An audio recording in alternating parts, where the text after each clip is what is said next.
ஆலயா cotton வேட்டிகள், ஷர்ட்டுகள், wedding celebration. Ravindran Duraisamy, இப்போ அதிமுகவில் இருக்கிற இந்து வாக்கு, அது இந்து வாக்குன்னு அப்படி அதிமுக சொல்ல முடியுமா? இல்ல இருக்கிறதுல அப்படி ஒரு பிரிச்சரலாம், இந்துத்துவ அடையாளம் கொடுத்து ஜெயலலிதாவுக்கு பிரிக்கலாம் அப்படின்ற முயற்சி செய்யறாரா? அப்படி முயற்சி செஞ்சா அது நிறைவேறுமா? ஏன்னா ஆர்பி உதயகுமார் சொல்றாரு, இது ஒரு அரசியல் சூழ்ச்சி, உங்க பாராட்டெல்லாம் எங்களுக்கு தேவையில்லை அப்படின்றதும். சசிகலா அவங்க இது அறியாமை, எல்லா மதத்திற்கும் ஏற்ற ஒரு தலைவரை போய் ஒரு குறுகிய வட்டத்திற்குள் அடைப்பது தவறுன்ற ரியாக்ஷன் வந்துருச்சு அண்ணாமலைக்கு. ஜெயலலிதா அம்மையார் 2014 ஆண்டு இந்து நேஷனலிஸ்ட் வித் செக்குலர் இமேஜ்ங்கிற ஒரு டேக்ல பிரைம் மினிஸ்டர் ஆஃப் இந்தியா வாட்டு ஆகலாங்கிற நம்பிக்கையின் அடிப்படையில் தமிழ்நாட்டில் தனித்தே மக்களவையில் அதிமுக போட்டியிட்டது. 37 இடங்களை தமிழ் மண்ணில் வெற்றி பெற்றாங்க. அவங்க அதற்கு முந்தைய காலகட்டங்களில் 84க்கு பிறகு தனி மெஜாரிட்டி வராத ஒரு சூழ்நிலை தான் இருக்கும். அப்போ மற்ற ரீஜனல் பார்ட்டி சப்போர்ட்டோடையும் பாஜகவோட பின்புலத்தோடையும் பிரதமர் மந்திரியாட்டு ஜெயலலிதா அம்மையாரே வரதுக்கு ஒரு வாய்ப்பு இருக்குங்கிற சூழ்நிலை இருந்தது. அல்லது ஒரு வேளையில் மோடியே மெஜாரிட்டி பெற முடியாமல் இருந்ததுன்னு சொன்னால் மோடிக்கு அந்த அம்மையார் ஆதரிப்பாங்கங்கிற ஒரு சூழ்நிலையும் இருந்தது. அதனால தான் கம்யூனிஸ்டுகளை கூட அந்த அம்மையார் கூட்டணியில் சேர்க்கலைங்கிறது 2014 முடிவு. அதற்கு பிறகு மோடிக்கும் ஜெயலலிதா அம்மையாருக்கும் ஒரு நல்லுறவு இருந்து கொண்டு தான் இருந்தது. இவங்க பதவியேற்பு விழாவுக்கு மோடியே வரும்போது கூட்டணியில் இருந்த ஜவஹர்லா போன்றவர்கள் அதை அப்ஜெக்ட் பண்ணி அதை பாய்காட் பண்ணாங்க. இது 2011 நடந்தது. நல்லுறவுன்னு சொல்றீங்க, தேர்தல் பொறுப்புல இருந்த பேர் நினைவுல வரல. பாஜக அதிமுக கூட்டணி வரலான்னு ஒரு பேட்டி சொன்னதுக்காக கட்சியை விட்டு மலைச்சாமிய குட் புக்ஸ்ல இருந்தவரை கட்சியை விட்டே தூக்குறாங்க. அதாவது அந்த கட்டத்துக்குள்ள மெஜாரிட்டி யாருக்கு வரும்னு தெரியாது. அந்த இடத்துக்குள்ள மலைச்சாமி ஜெயலலிதா அம்மையார் ஒரு சபார்டினேட் போல்ஸா மனசுல நினைச்சு பேசினாங்க. அவங்க பிரின்சிபல் போல்ஸா அவங்க தூக்குனது பாஜகவுக்கு கூட்டணி அப்படி கொண்டு வராதன்றது காரணம். அது ரிசல்ட் வர்றதுக்கு முன்னாடி பாஜகவுக்கு மெஜாரிட்டி வராது, பாஜக தன்னை ஆதரிக்கும்னு அவங்க நினைச்சாங்க. தப்பு இல்ல. சரி, இப்போ நீங்க சொல்றப்ப இது இந்த கணக்கு எப்படி எடுபடுன்றது? ஜெயலலிதாவை ஒரு இந்துத்துவவாதியா நீங்க அடையாளப்படுத்திட முடியுமா? அதுல தமிழ்நாட்டில் ஜெயிச்சிட முடியுமா என்ன? அந்த ஜெயலலிதா கட்டுமானத்தில் ஜெயலலிதா தனிச்சு போட்டிட்டு 40% வாக்கெடுக்கும் போது அவங்க தன்னகத்தே எல்லா ஐடியாலஜியும் உள்ள வாங்கிக்கிட்டாங்க. தமிழ் தேசிய ஐடியாலஜி ஒரு கட்டத்தில் வேலுப்பிள்ளை பிரபாகரனை பிடிச்சி இங்கே கொண்டு வரணும்னு பிரபாகரனை தனுவை குளோரிஃபை பண்ண கட்சியை தடை செய்யணும்னு சட்டசபையில் தீர்மானம் போட்ட அதே ஜெயலலிதா அம்மையார் ஒரு பிரபாகரன் போனார் 1000 பிரபாகரன் வருவார்கள், இலை மலர்ந்தார் ஈழ மலரும்னு ஒரு இஷ்யூ எடுத்தாங்க 2009க்கு மேலே. அதே மாதிரி சாஃப்ட் இந்துத்துவா இஷ்யூ ஆட்டு காமன் சிவில் கோடு வேணுங்கிற ஒரு கருத்துனாலும் சரி, இந்தியாவில் ராமர் கோயில் கட்டாம எங்க ராமர் கோயில் கட்ட முடியுங்கிற இதனாலும் சரி, பழைய புக்ஸை புரட்டி சொல்றீங்க. அதற்கு பிறகு அதெல்லாம் ஜெயலலிதா அவர்களே கடந்து வந்துட்டாங்க. எல்லாம் கடந்து வந்தாலும் கூட அவங்களோட ஆளுமையால பிஜேபிக்குள்ளே அவங்களுக்கு ஆதரவாளர்கள் நிறைய இருந்தாங்க.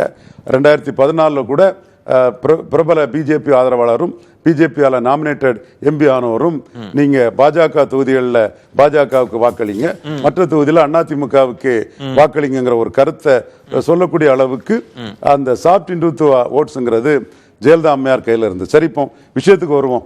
Dead leader cannot lead a party. Jayalalithaa அம்மையார் இறந்து போயிட்டாங்க. அவங்கள்ட்ட இந்துத்துவ அடையாள வாக்களும் இருந்து தமிழ் தேசிய அடையாள வாக்களும் இருந்து சைலண்டா இல்ல சார், அதெல்லாம் இருக்கலாம். நீங்க அதிலிருந்து இந்துத்துவா அப்படின்ற ஃபில்டரை போட்டு மட்டும் அதிமுகவிலிருந்து வாக்குகளை எடுத்துட முடியுமா என்ன? கண்டிப்பா எடுக்கிறாரு அண்ணாமலை. ரிசல்ட் தெரியும். என் சகோதரர் தனியரசு அதை 4ஆம் தேதி ரிசல்ட்லேயே அண்ணாமலை 10க்கு மேலே போவார்னு சொல்லவங்க இருக்காங்க. என் கணக்கு குறைஞ்சபட்சம் அதிமுக கூட்டணியில் தமிழிசை அம்மையார் தலைமையில் எடுத்ததோட 2 மடங்குக்கு மேலே 8% தாராளமாக அதை தாண்டி எடுத்துருவார். எந்த ஓட்டு வருது? அப்பர் காஸ்ட் ஓட்டு, அப்பர் மென்டாலிட்டி காஸ்ட் ஓட்டு, லிங்குவிஸ்டிக் மைனாரிட்டி ஓட்டு, ஜெயலலிதா பேக் பண்ண இந்து மைண்டட் ஓட்ஸ் தான் இங்க வருது, திராவிட இயக்க ஓட்ஸ் அல்லாது. சார், இப்ப நீங்க என்னன்னா எங்களுக்கு 2 சதவீதத்துல வாக்கு வரும் பாஜகவுக்குன்னா அதுக்குள்ள அது கூட்டணி தான், பாமகவும் இருக்கிற கூட்டணி தான்.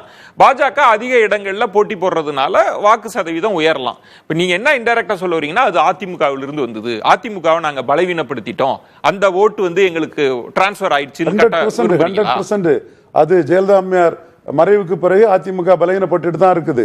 இப்பந்தான் முத இந்துத்துவால பலவீனப்படுத்தக்கூடிய முயற்சியை அண்ணாமலை தன்னோட முயற்சியால மோடி சப்போர்ட்டோட அதை எடுத்திருக்கிறாரு. அது அண்ணாமலை அதிமுகவை பலவீனப்படுத்துறது தான் மிஷன், அதான் திட்டம். அதிமுக பலவீனப்படுத்தி தான் வளர முடியும். நீங்க எந்த கட்சினாலும் கூட எந்த காலகட்டத்திலனாலும் கூட வெற்றி பெற்று ஆட்சி அதிகாரத்தில் இருக்கக்கூடிய ஆளுங்கட்சியை பலவீனப்படுத்துறது வந்து சிரமம். நீங்க பேசுறீங்க, ஆனா சசிகலா அவர்கள் சொல்லியிருக்கிறது அவங்க கூடயே இருந்து அவங்களுக்கும் தெய்வ நம்பிக்கை தான் இருக்கு. அவங்க சொல்றது ஜெயலலிதாவின் தெய்வ நம்பிக்கைய நீங்க மத நம்பிக்கையா மாத்துறது உங்க அறியாமை, அதுல வெற்றி பெற முடியாதுன்றது தானே பார்வை. அதுல வாக்கு இதுல வெற்றி பெறாங்க. சசிகலா அம்மையார் குதிரை ஓடணும் போறது லாயத்தை பூட்டின கதையா அவங்க இருக்கிறாங்க. தினகரன் அவங்க 2021 சப்போர்ட் பண்ணிருந்தா தினகரன் வந்து ஒரு 15% மேற்பட்ட ஒரு தலைவராட்டு உருவாயிருக்க வாய்ப்பு உண்டு. அதை அவங்க கோட்டை விட்டாங்க. இப்போ தினகரன் அந்த கருத்துல இருந்து மாறுபட்டு அண்ணாமலை சொல்றது சரிதானன்னு அண்ணாமலை ஒரு லீடரா என்டால்ஸ் பண்ணி அதை பேசுறாரு. உங்கள் கருத்து வந்து அதிமுக பலகீனப்படும், அதிமுகவிற்குள் இருந்த இந்துத்துவ நம்பிக்கையாளர்கள் ஆதரவு வாக்கு வங்கி பாஜக. அதிமுகங்கிறதே பேச்சு இல்ல, அது ஒரு அக்டினை பொருள். அதிமுகங்கிறது உயிரற்ற அக்டினை பொருள். சாரி, பாஜகங்கிறதும் உயிரற்ற அக்டினை பொருள் தான், திமுகங்கிறதும் உயிரற்ற அக்டினை பொருள் தான், காங்கிரஸ்ங்கிறதும் உயிரற்ற அக்டினை பொருள் தான். லீடர் தான் அதை லீட் பண்ண முடியும். ஜெயலலிதா லீட் பண்ணும்போது இந்துத்துவ சக்திகள் வந்து ஜெயலலிதா பின்னாடி நின்னாங்க, ஆதரிச்சாங்க. பாஜக ஜெயிக்கலனாலும் ஜெயலலிதா ஜெயித்தாலே போதும்னு நினைச்சாங்க. இப்போ சார் அது இந்துத்துவ சக்திகள் அப்படின்றது 1% சொல்லலாமா? உங்களுக்கு புரியும். 1% 1.5% இல்ல, 1% 1.5% இல்ல. அது அப்பர் காஸ்ட் மட்டும் இல்ல, அப்பர் மென்டாலிட்டி காஸ்ட் இருக்கிறாங்க, அது இருக்குது, அது லிங்குஸ்டிக் மைனாரிட்டி இருக்கிறாங்க. அவங்க வந்து இந்த முறை மோடி பிரதமர்னு அண்ணாமலையோட உழைப்புக்கு அவங்க பாஜகவுக்கு ஆதரவா இருக்காங்க. இது மேலும் தொடரணும். எடப்பாடி கூட எந்த காலத்திலும் கூட்டணி வரக்கூடாது. இது பாஜகவில் அண்ணாமலைக்கு விருப்பம்.